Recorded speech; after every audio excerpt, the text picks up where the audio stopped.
Сайн байцгаана үзэгчдээ, прокурорын мэдээлэл нэвтрүүлгийн шинэ дугаар та бүхэнд хүрч байна. За энэ 3 дугаар сарын нэвтрүүлгээ бид Сүхбаатар дүүргийн прокурорын газартай хамтран бэлтгэж байна.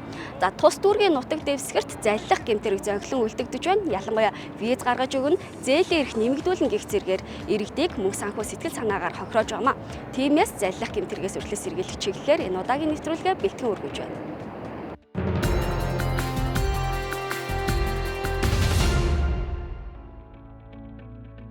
Сүхбаатар дүүрэг нь хотын төвийн дүүрэг, төрийн байгууллага, үйлчилгээний төвүүд, бизнесийн байгууллага зэрэг аж ахуйн нэгжүүд олонтой. Тэр хэрээр зарим төрлийн гэмтэргийн гаралт бусад дүүрэгтэй харьцуулахад өндөр байдаг.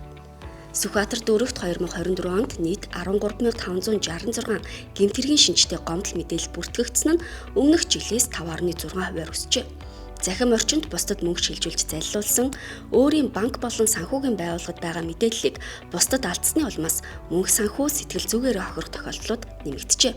Тус дүүргийн прокурорын газраас олон хохирогч холбогдогчтой, олон үйлдэлтэй мөрдөн шалгах ажиллагааны цар хүрээ ихтэй хэрэгүүдийн шийдвэрлэлтэд онцгойлон анхаарч ажиллаж байна. Иргэдийн гадаад улс орн руу аялах, суралцах болон амьдрах сонирхол нэмэгдэхин хэрээр энэ хүсэл дээр нь тулгуурласан визний заллингийн эрхүүд буурахгүй байна. Сүхбаатар дүүргийн прокурорын газраас виз найдвартай гаргана хэмээн 600 гаруй иргэнээс 3-аас 30 сая төгрөгийн төлбөр авч нийт 3.5 тэрбум төгрөгийн хохирол учруулсан хэрэгт хяналт тавин ажиллаж байна. Визний заллинд өрсөн хохирогчид ихэвчлэн захим сүлжээнд байршуулсан оюутан сурагчдад сургалтын виз гаргана, гэр бүлээрээ амьдрах боломжтой виз хурдан шуурхай найдвартай гаргаж өгнө гэсэн мэдээлэлд итгэж хувь хүнтэй тохиролцож улмаар урьдчилгаа төлбөр болгон мөнгөө шилжүүлэн хохирчээ. За Сүхбаатар дүүргийн прокурорын газрын хяналт тавьж байгаа хэрэг дундаас заллах төрлийн гэмтэргүүд их гардаг гэж байна, тийм ээ. Энэ дундаа ямар төрлийн заллах хэрэгүүд энэ дүүргийн нутаг дэвсгэр зохилон гарч байгаа вэ? За Сүхбаатар дүүргийн прокурорын газрын нийт одоо гэмтэргийн шинжтэй гомдол мэдээллийн ихэнх хувь буюу 70 гаруй хувийг бол одоо заллах гэмтэргийн шинжтэй гомдол мэдээллүүд эзэлдэг. За үүнээс одоо заллах гэмтэргийг ангилж авч үзэх юм бол визний заллан, үйл хөдлөлийн дүрмгийн заллан гээд одоо цахим заллан ингээд салаалаад явдаг, ангилж авч үзэх юм бол. За үүнээс визний заллан бол дийлэнх хувийг бас мөн эзэлдэг. За энэ визний залланд иргэд олон нийт маань хохирох тохиолдлууд маш их байдаг.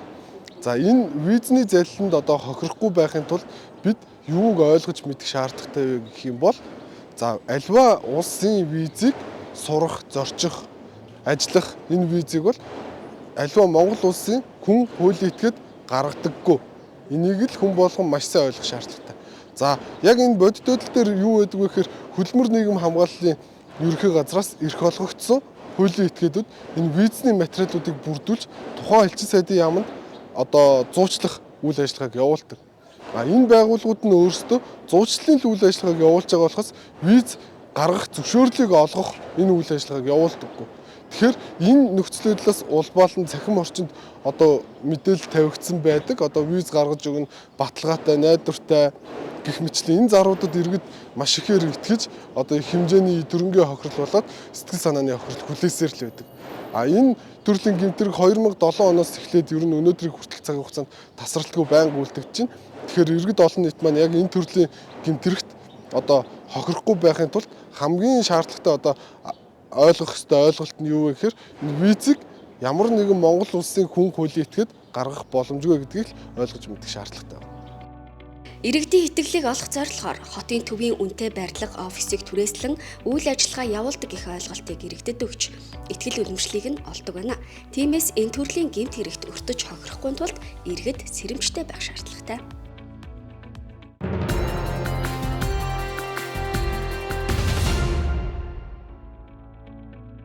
Техник технологи хөгжиж, банк санхүүгийн үйлчилгээ захимжиж, захимаар зээл олгох боломжтой төрөл бүрийн аппликейшнууд нэмэгдэхин хэрээр захим заллингийн хэрэгүүд өсжээ. Иргэд захим орчинд тавигдсан зээлийн эрх сэргээн, эрх нэмэгдүүлж өгнө гэсэн зар мэдээлэлд итгэж, бусдад төлбөр мөнгө хувийн мэдээлэлээ өгснөөр захим заллинд өртөж хохирч байна. За зээлийн эрхийг нэмэгдүүлнэ гэдээ бусдад заллуулсан байх шүү дээ, тэ. Яг юу тохиолдсон талаар бусдад сэрэмжлүүлэг болох үгнээс мэдээлэл хүргэхгүй юу? Би болохоор Facebook зараас зээлийн эрх нэмэгдүүлнэ гэсэн зарыг олж хараад тэгээд энд нь маш их тэгээд тухайн үед болохоор надад маш их мөнгөний хэрэгцээсэн гэрт минь асуудал гараад тэгээд энэ зарын дагуу холбогдоход аппликейшны зээлийн эрхийг 5 сая төгрөг хүртэлхээр нэмэгдүүлж өгнө гэж хэлсэн. Тэгээд энд нь итгээд өөрөө аппликейшн 2 сая 400 мянган төгрөгийн зээлтэй байсан. Уг зээлээ дараад 5 сая төгрөгийн зээлийн эрхтэй болгуулахаар аппликейшныхаа нэвтрэх нэр нууц үг өгсөн. Тэгээд тухайн үнэтэй холбоо барьж чадаагүй. Тэгээд аппликейшн руугаа нэвтрээд ороод харахад миний нэр дээр дахиад 2 сая 400 мянган төгрөгийн зээл авагдсан байсан. Тэгээд би ингээд одоо хүнээс мөнгө зээлээд арцсан байсан. Дахиад аппликейшнд өөрийнхөө нэр дээр 2 сая 400 мянган төгрөгийн зээлтэй болчоод одоо энэ зээлийг нь би өөрөө дараад явж байгаа. Мөнгө санхүү цаг хугацаагаараа маш их хохирж байна. Тэгээд ингээд хуулийн байгууллагт хандаад явж байгаа. За тус прокурорын газар бол жилд 8000 гаруй хэрэг танилттай ажилладаг. За үүнээс 43% нь заллах гэмтэрэг эзэлж байгаа. За заллах гэмтэрэг дундаа цахим хэрэгсэл ашиглан залж байгаа гэмтэрэг бол үндийлэх хувь нь эзэлж байгаа юм. За яагаад цахим хэрэгсэл ашиглаад байна гэхээр аппликейшны зээлийн эрхийг нэмэгдүүлнэ. За та ирэх бол ирэхгүйгээр өөрийнхөө байгаа газараас зээлийн эрхийг нэмэгдүүлээрээ зээлийн эрх аваараа гэх мэтчлэн дээрх аргууд орол заллах гэмтэрэг хийж байгаа. Одоо техник технологи хөгжсөнтэй холбоотой иргэд бол өөрөө биечилж зээл авах шаардлагагүйгээр цахимаар зээлээ судлуулж байгаа. За гэхдээ энэ зээлийг судлуулахад иргэдийн зээлийн хэмжээг бол Монгол банкны ерөнхийлөгчийн баталсан өвөр орлогын харьцааг тооцох харгачлалын дагуу иргэдэд олох зээлийн хэмжээг тогтоодгоо. Тиймээс хэн нэгэн бол иргэн болон хувь этгээд иргэдийн эрхийг бол нэмэгдүүлэх ямар нэгэн хуулийн боломж юм зохицуулт бол байхгүй. За тодруулах юм бол тус прокурорын газар 597 хохирчтой 300 гаруй сая төгрөгийн хохирлын хэмжээтэй ийм хэрэг шалгагдж байгаа. За тус гэмтэрэг яаж үлдэгддэг вэ гэхээр за хохирчнор руу за зээлийн эрхийг нэмэгдүүлж өгөн зээлийн хэмжээний үнийн дун 10-20% өшөлжүүлээрэ эсвэл нэвтэр нууц өгөөгөөрөө би нэвтэрч ороо таны зээлийн эрхийг нэмэгдүүлж өгнө гэх энэ аргаар ашиглан нийт хохирчноос авч зээлийн мэдээллүүдийг нэвтрээр орж зээл авж байгаа хохирол учруулсан юм нөхцөл байдал тогтоогдож байгаа. Иймээс иргэдэд анхааруулж хэлэхэд хэн нэгэн итгээд хэн нэгэн иргэн болон хуулийн итгээд таны зээлийн эрхийг нэмэгдүүлэх боломж байхгүй. Иймээс та бүхэн өөрийн хувийн мэдээллээ бусдад алдахгүйгээр заллах гэмтэргийн хохирч болохгүй байхыг уриалж байна. Иргэдийн зээлийн эрхийг хэн нэгэн хувь хүн иргэн нэмэгдүүлэх ямар ч боломжгүй бөгөөд ийм зүйлийг санал болгож байгаа бол энэ нь заллах гэмт хэрэг гэдгийг сайтар ухамсарлах хэрэгтэй байна.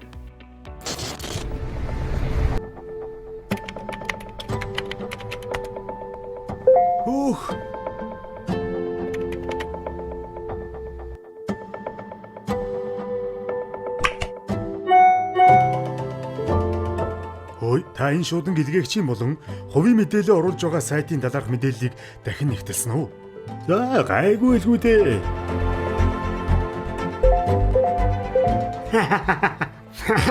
Амархан байлаа. Одоо энэ мэдээллүүд байхад чиний бүх зүйл минийх.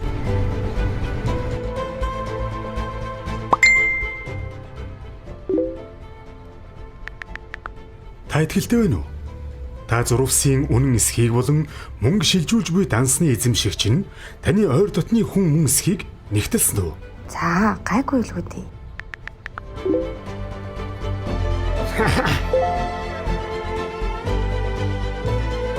Заллах гэмтэргийн гаралт сүүлийн жилүүдэд тогтмол нэмэгдэхийн зэрэгцээ тус гэмтэргийн үйлдэлийн арга хэлбэр өөрчлөгдөн цахим хэлбэрт шилжиж иргэн хуулийн этгээдэд их хэмжээний эд хөрөнгийн хохирол учруулсаар байна.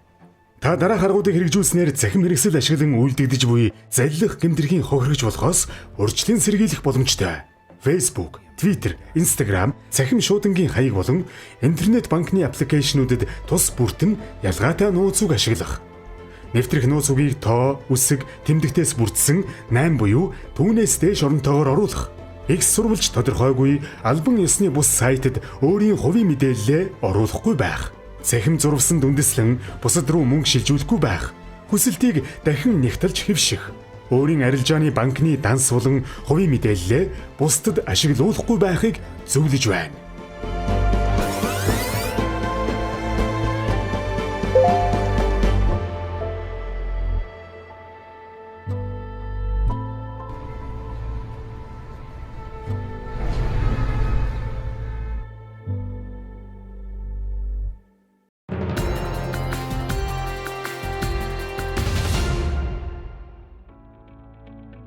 Үндсэн хуулийн 16 дугаар зүйлийн 16-гийн 3-т хөдлөх, үл хөдлөх хөрөнгө шударгаар олж авах, эзэмших, өмчлөх, өв залгамжлуулах эрхтэй гэж заасан байдаг.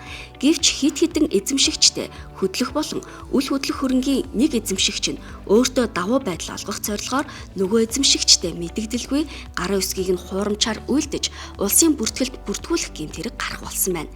Ингэхдээ баримт бичиг бүрдүүлэхэд зөвлөгөө өгнө гэсэн хувь хүмүүст хандаж бусдаар бичиг баримт хуурамчаар үйлдүүлж байгаа нь эрүүгийн хуулийн 23-ийн 2 дугаар зүйл хуурамч баримт бичиг үйлдэх ашиглах гэмт хэрэгт тооцогдно. За Сүхбаатар дүүргийн нутаг дэвсгэрт улсын бүртгэлийн ерөнхий газар үйл ажиллагаа явуулдаг. За улсын бүртгэлийн ерөнхий газар үйл ажиллагаа явуулдагтай холбоотойгоор иргэд хувь хүн байгууллагаас өмчлөг эрхийг үүсгэх, өөрчлөх, захиран зарцуулахтай холбоотойгоор баримт бичгийг гаргаж өгдөг.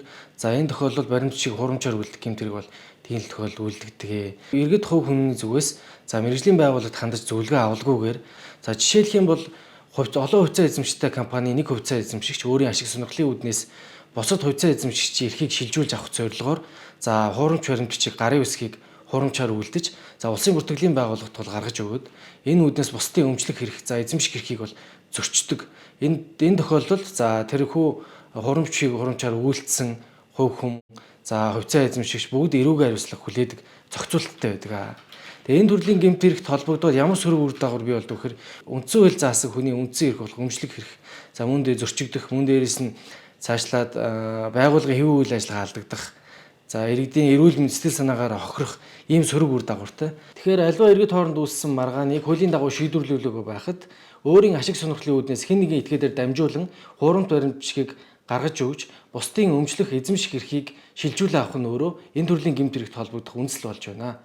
Тийм учраас та бүхэн хууль заасан үндэслэл журмын дагуу баримт бичгийг бүрдүүлж эрх бүхий байгууллагад хандах хэрэгтэй. Иргэд компани баримт бичиг хувьцаа эзэмшигчийн тогтоол, компани дүрм, эзэмшигчийн гарын үсэг, итгэмжлэл, гэр бүлийн баталгаа зэргийг хуурамчаар үйлдүүлж бусад иргэдийг хохироодог байна. Эрүүгийн хууль 23-ийн 2 дугаар зүйл хуурамч баримт бичиг үйлдэх ашиглах.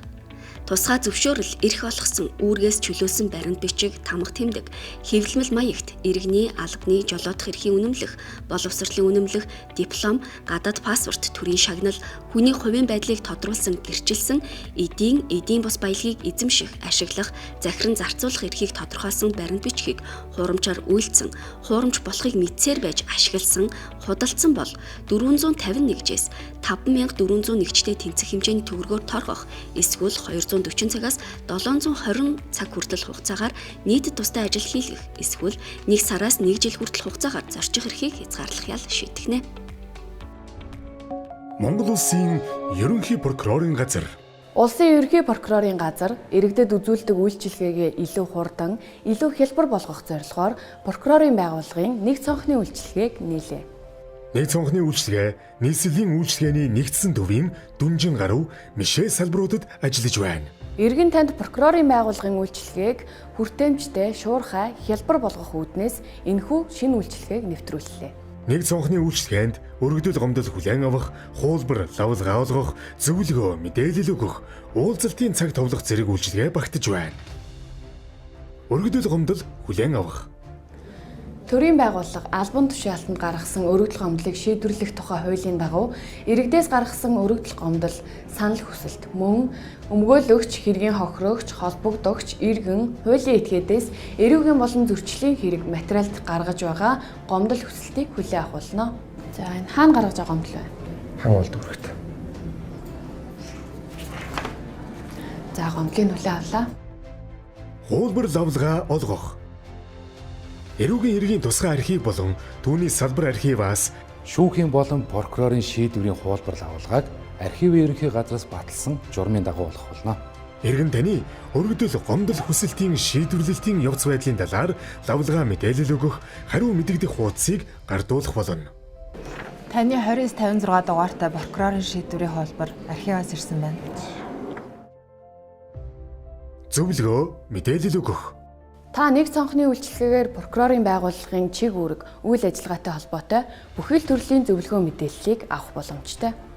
Иргэдээс гаргасан гомдол, хүсэлт, холбогдох хэрэг материал хаана ямар шатанд байгаа тухай мэдээллийг өгөх болно. Та хариу мэдэгдэх хэзээ хүлээж авсан бэ? Өчигдөр авсан. За та хүлээж авснаас хойш 3 гаруй дотор дэд чатны прокурорт нь гомдол гарах хэрэгтэй. За. Мөн та аваасын дүүж болно. Уулзалтын цаг товлох. Сайн байна уу? Танд юугаар туслах вэ? Аймаг төрийн прокуратурт уулзах цаг авах гэсэн. Хэрэг хянан шийдвэрлэх ажиллагааны оролцогч болон иргэн хуулийн этгээдээс хэрэг материалд хяналт тавьж байгаа прокурортой бичлэн уулзах цаг авч болно. Танд 10 сарын 14-ний 11 цагт уулзах цаг товлогдлоо. За баярлалаа. За баярлалаа. Сайн байна уу та? Сайн байна уу? Би нэг цонхны үйлчлэгнээс прокурортой уулзах цаг авсан. За би хэлээд өгье. Ийхүү прокурорын байгууллагын үйлчлэгээ иргэдэд илүү ойртлоо. Прокурорын байгууллагатай холбоотой бүхий л үйл ажиллагааг нэг цонхны үйлчлэгэнд нэгтгэлээ. Монгол улсын ерөнхий прокурорын газар.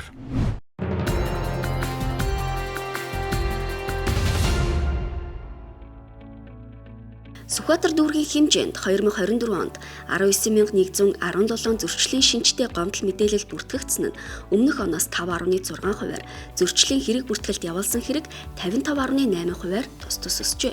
Сүүлийн үед захим орчинд бусдын зураг бичлэгийг тухайн хүний зөвшөөрлгүйгээр нийтлэх зөрчил түгээмэл гарах болсон.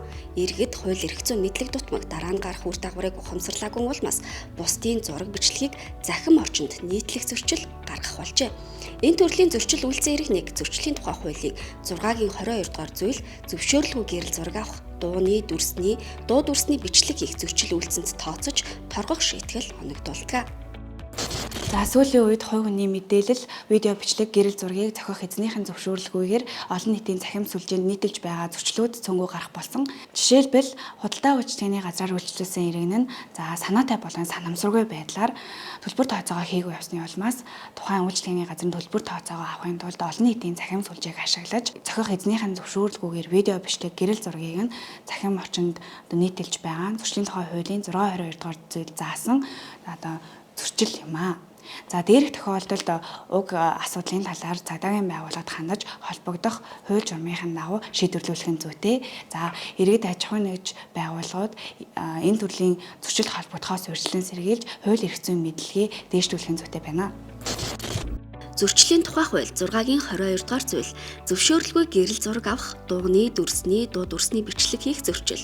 Оршин суугчийн зөвшөөрлгүйгээр орон байранд эсвэл гадна талаас орон байрны доторх орчны гэрэл зураг авсан, дууны, дүрсний, дуу дүрсний бичлэг хийсэн бол хүнийг 200 нэгжтэй тэнцэх хэмжээний төгрөгөөр, хуулийн этгээдийг 2000 нэгжтэй тэнцэх хэмжээний төгрөгөөр торгоно. Оршин суугчийн зөвшөөрлгүйгээр нийтийн зориулттай орон сууцнд оршин сууж байгаа айл өрхийн орох гарах хэсгийг хамруулан дууны, дүрсний, дуу дүрсний бичлэгийн төхөөрөмж байршуулж бичлэг хийсэн нь эрүүгийн хариуцлага хүлээлгэхээргүй бол хүнийг 500 нэгжтэй тэнцэх хэмжээний төгрөгөөр, хуулийн этгээдийг 5000 нэгжтэй тэнцэх хэмжээний төгрөгөөр торгоно. Дууны, дүрсний, дуу дүрсний бичлэгийг мэдээллийн эзний зөвшөөрлгүйгээр бусдад үзүүлсэн эсвэл хуулбарлаж өгсөн нь эрүүгийн хариуцлага хүлээлгэхээргүй бол хүнийг 500 нэгжтэй тэнцэх хэмжээний төгрөгөөр, хуулийн этгээдийг 5000 нэгжтэй тэнцэх хэмжээний төгрөгөөр торгоно. Хувь хүний халдашгүй чөлөөтэй байх эрэхэд элтэд халтгаар байршилт, дууны, дүрсний, дуу дүрсний бичлэгийн төхөөрөмж байршуулж бичлэг хийсэн нь эрүүгийн хариуцлага хүлээлгэхэргүй бол хүнийг 800 нэгжтэй тэнцэх хэмжээний төгрөгөөр, хуулийн этгээдийг 8000 нэгжтэй тэнцэх хэмжээний төгрөгөөр торгоно. Хувь хүний халдашгүй чөлөөтэй байх эрэхэд элтэд халтгаар байршилгаж, ариун цэврийн өрөө, хувцас солих өрөө, нийтийн үйлчилгээний газрын тусгай зориултын үйлчилгээний өрөө, караокены өрөө, зочид буудал, эрүүл мэндийн тусламж үйлчилгээг үзүүлэх хэвтүүлэн эмчлэх өрөө зэргийг ойлгоно. Иргэн бусдын хувийн мэдээлэл, зураг бичлэгийг ашиглах, зөвшөөрлгүй лайв бичлэг хийх, бусдын гэрэл зураг бичлэгийг хуулбарлан авч захим орчинд нийтлэх нь зөрчилд тооцогддог учраас энэ төрлийн зөрчил гарахгүй байхад анхаарах шаардлагатай байна. Захим сүлжээг ашиглан бусдыг заллах, хувь хүний нууцад халдах зэргээр гэмт хэрэг зөрчлийн шинжтэй үйлдэлүүд ихээр гарах болсон. Тиймээс захим орчинд нийтлэгдэж байгаа мэдээлэлд шүүлтүүртэй хандаж, хувь хүний зураг бичлэгийг зөвшөөрлгүйгээр нийтлэхгүй байж, хүний эрхийг дээдэлж, захим орчныг зөв зохистой ашиглахыг нэвтрүүлгийн зүгээс уриалж байна. Прокурорын мэдээлэл нэвтрүүлгийн шинэ дугаар энэ түрээд өндөрлөж байна. Дараагийн нэвтрүүлгээр дахин уулзлаа. Түр баяртай.